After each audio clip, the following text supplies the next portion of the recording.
Assalamualaikum Pak Masa.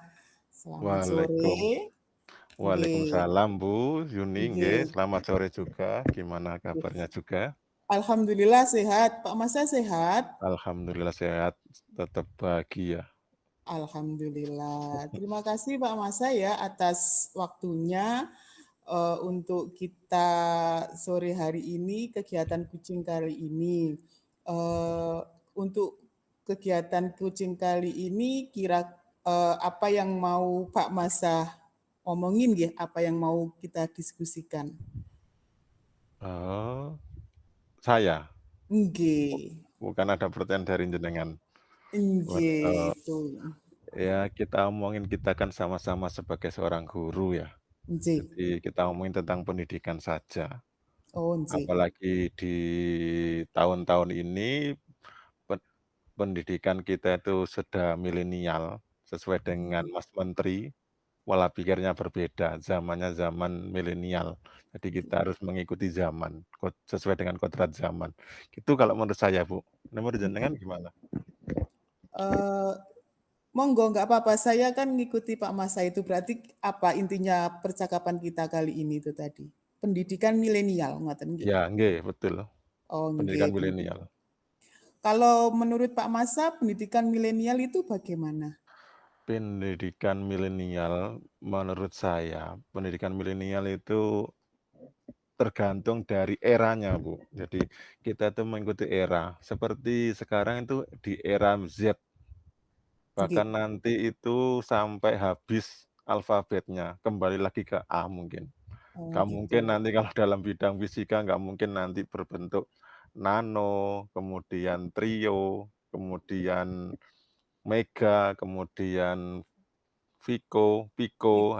nggak mungkin. Sekarang Omega. Omega nggak mungkin itu ya. Nggih. Mungkin gambaran seperti itu. Nggih, nggih, nggih. Eh, kalau kalau itu tadi kan menurut Pak Masa sekarang kita posisinya di era Omega atau di era Z nggih, leres nggih. Nggih, nggih, monggo. Nah, buat Pak Masa itu di era seperti ini kira-kira yang bisa yang bisa kita kerjakan sebagai pendidik itu apa ya, Pak? Nah, kalau bagi seorang pendidik, yang pertama itu kita harus bisa memahami antara ilmu dan pengetahuan. Kebanyakan anak itu tidak bisa memahami antara ilmu dan pengetahuan. Contoh saja seperti ini. Kalau ilmu itu ibaratkan gini, sabun. Nggih, Sabun itu kan termasuk ilmu. Nah, pengetahuannya apa? Ya dibuat nyuci, kemudian dibuat membersihkan barang yang kotor, kemudian bisa dibuat mandi. Lah itu kalau digandeng, Bu, antara ilmu dan pengetahuan. Lah, anak sekarang itu pemahamannya berbeda.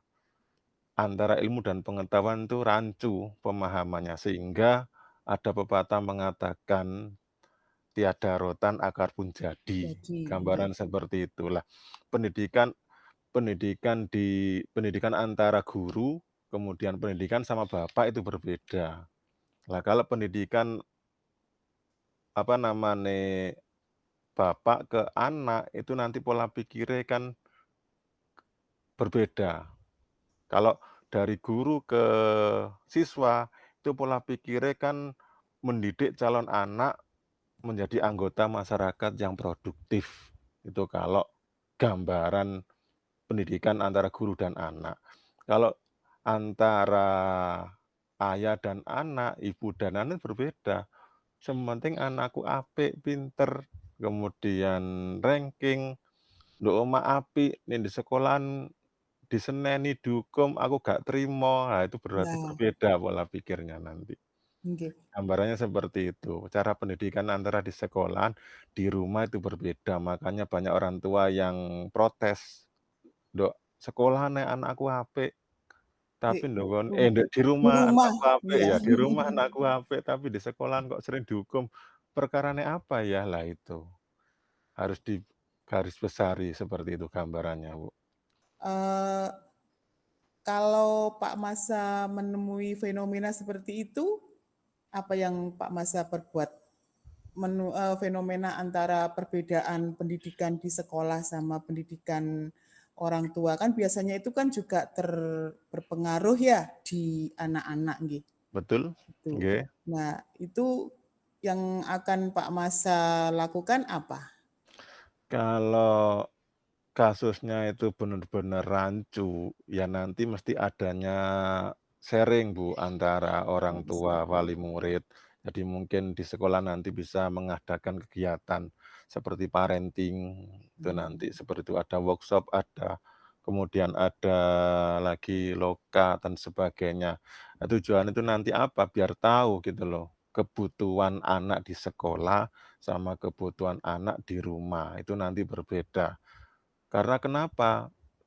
Pendidikan yang dikutip di Finlandia itu, Bu, itu kan 4 tahun ya pendidikannya, itu aja etos kerjanya, itu mengajari anak itu bahagia, gambaran seperti itu. Contoh sederhana gini, kita di sekolahan, kita kasih umpan ikan, pasti di sekolahan tuh nanti beraneka ragam anak yang menjawab. Dia minta ikan bakar, ada yang suka memancing, kemudian ada yang memelihara ikan, kemudian ada yang menjual ikan. Pola pikir anak kan berbeda-beda. Kalau kita kasih gambar di papan tulis atau di LCD, kita kasih gambar ikan itu aja, pola pikir anak kan berbeda. Coba kalian bayangkan, coba kalian mindfulness-kan, nah itu. Gambarnya seperti Fokuskan itu. ya, Oke, kita kita fokuskan. fokuskan berapa Nggih. menit, 10 menit, apa yang di benak pikiran kalian, di otak kalian tentang ikan. Mesti ada yang, "Aku suka ikan bakar, Pak. Aku suka mancing ikan, Pak. Aku suka ikan dalam kolang, Pak." Ah, mungkin seperti itu gambarannya. Iya. Itu, Bu. Berarti salah satu cara menurut Pak Masa yang bisa kita lakukan untuk mensinkronkan pemahaman guru sama orang tua tadi adalah parenting, nggih. Nggih, Leres betul. nggih Pak Masa. Leres, betul, nggih. Kalau kalau ini kita sudah melakukan parenting, Iya. kok misalnya ada anak yang masih tidak seperti yang Pak Masa inginkan, apa ya yang Kira-kira bisa gimana? Pak Masa ya, Oh, apa yang gitu. bisa Pak Masa Kita lakukan gitu? kita dekati, Bu. Jadi Iya. setiap anak itu ngasih pola pikir itu berbeda-beda. Dulu jenengan saja pernah kuliah, pernah skripsi, pernah PTK, penelitian nilai kelas. Anaknya dikasih roti, kerupuk, sama permen. Perlakuannya kan berbeda-beda. Beda-beda Nah, nggih, makanya tadi kalau dikasih ikan ada gambarannya, ikan bakar, berarti pola pikirnya kan makan saja. makan Berarti saat nggih. kalau dikasih dia pola pikirnya mancing, ya berarti dia punya gambaran, punya renungan, oh seperti gini gini gini. Kemudian kalau dia itu ikan dalam kolang, ah dia hobi nyanyi, ya seperti itu. Kemudian ada lagi pelihara ikan, nah berarti pola pikirnya wirausaha, seperti itu gambarannya. Jadi tiap anak kan mempunyai kebebasan masing-masing untuk sesuai dengan pola pikirnya, bahkan di Finlandia itu menggunakan pendidikan, mengajari siswa itu bahagia. Lah Indonesia kan Bahagia dulu sekarang ya, ya bahagia dulu. bahagia dulu, makanya ini yang di CGP ini kan ada salam dan bahagia. Nah, salam itu maksudnya apa, bahagia itu apa. Nah, itu juga perlu di pengajaran juga perlu adanya seperti itu. Ada afirmasi positifnya di kelas, umpamanya kalau kita ngasih apapun harus ada perjanjian terlebih dahulu. Kalau nggak ada perjanjian, ya itu nanti kita yang kena dengan sendirinya, gitu gambarannya, Bu. Gambarannya Seumpama seperti gini, itu. kalau kamu nggak ngerjain PR, nanti saya hukum berdiri. Kalau sudah ada afirmasi positifnya, jelas nanti dia tidak akan melaporkan pada orang tuanya. Itu gambaran seperti itu, Bu, kalau saya. Nanti Oh kalau iya, tidak ada perjanjian di kelas, pasti nanti dampaknya yang nglaporno nang wong tuwane, "Aku mari dijiwit, Bu, aku mari dipukul, Bu, aku mari dijewer," dan sebagainya. Itu, Bu, gambarannya seperti oh itu. seperti itu.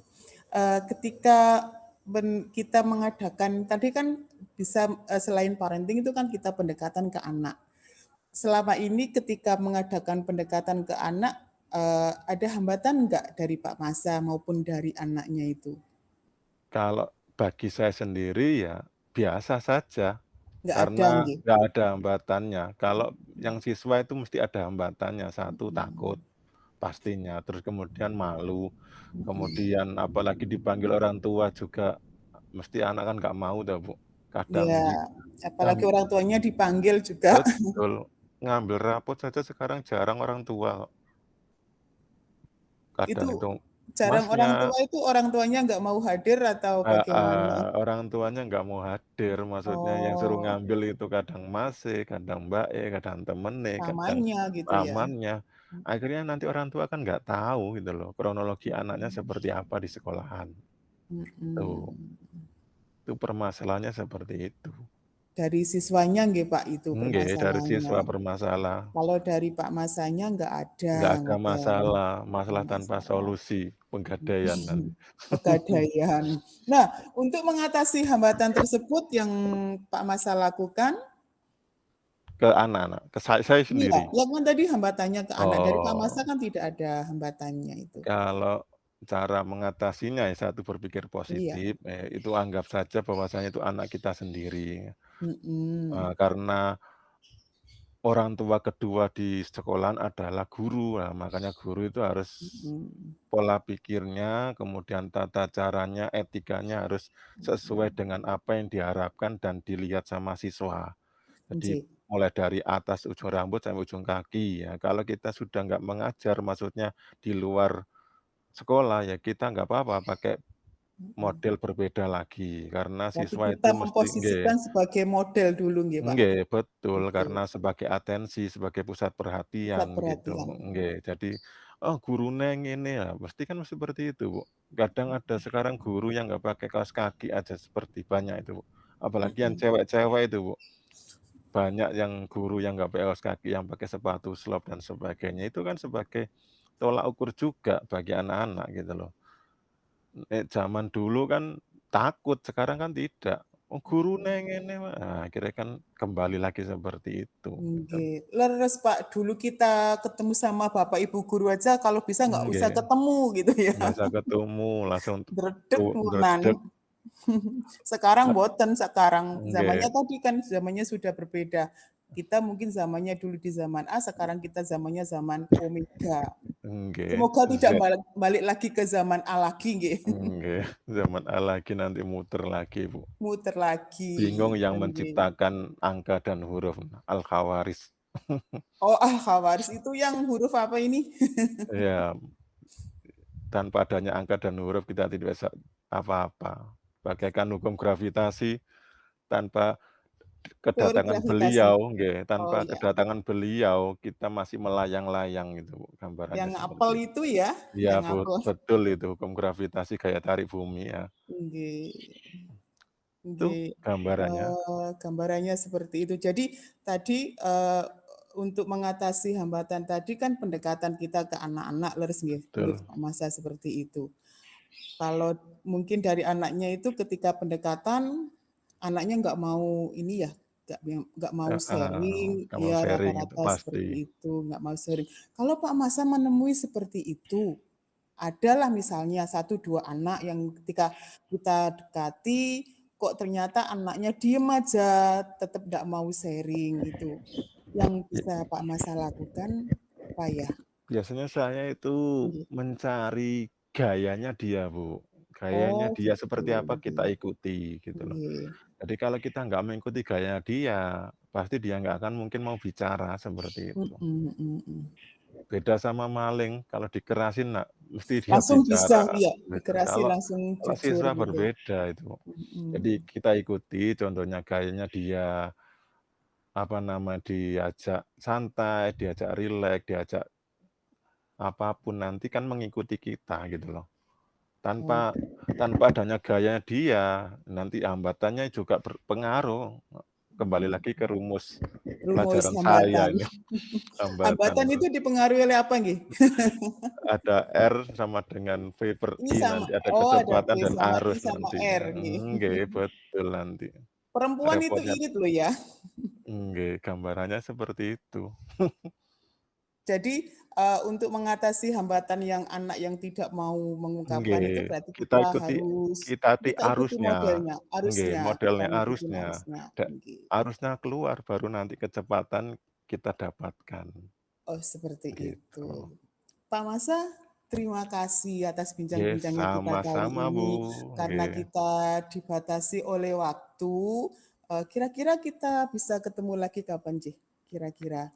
Sebisanya kalau kita butuh sharing dan Sebisanya. ada waktu untuk meluangkan waktu, ya silakan, karena waktu adalah manajemen dari kita sendiri, Nggih, Bu. dan kita sendiri yang me-manage, Nggih, ngoten nggih. betul, Oh, nggih. nggih. Terima kasih Pak Masa Nggih, sekali lagi. sama-sama, Bu Junli. Semoga sehat selalu, Ya, nggih. sama-sama, nggih. Salam dan bahagia. Nggih, selalu bahagia. Assalamualaikum. Waalaikumsalam.